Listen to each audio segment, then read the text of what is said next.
الحمد لله نحمده ونستعينه ونستهديه ونستغفره ونؤمن به ونتوكل عليه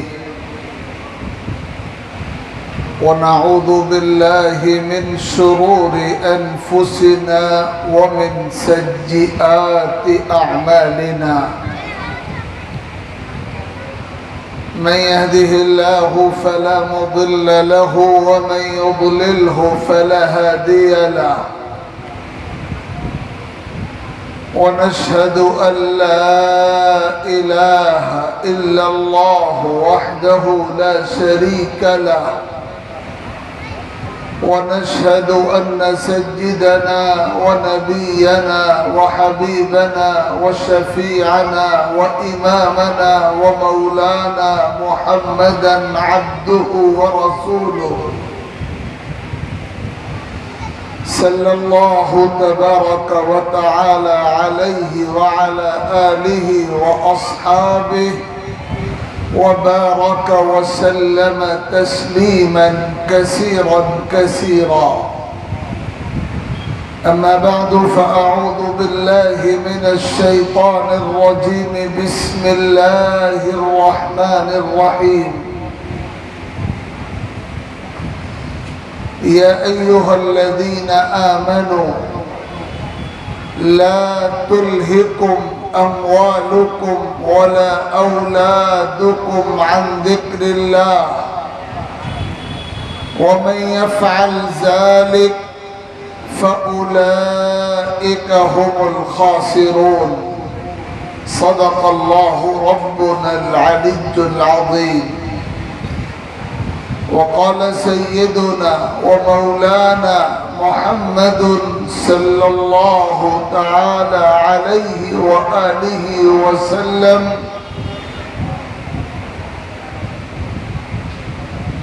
من خاف أدلج ومن أدلج بلغ المنزل ألا إن سلعة الله غالية ألا إن سلعة الله هي الجنة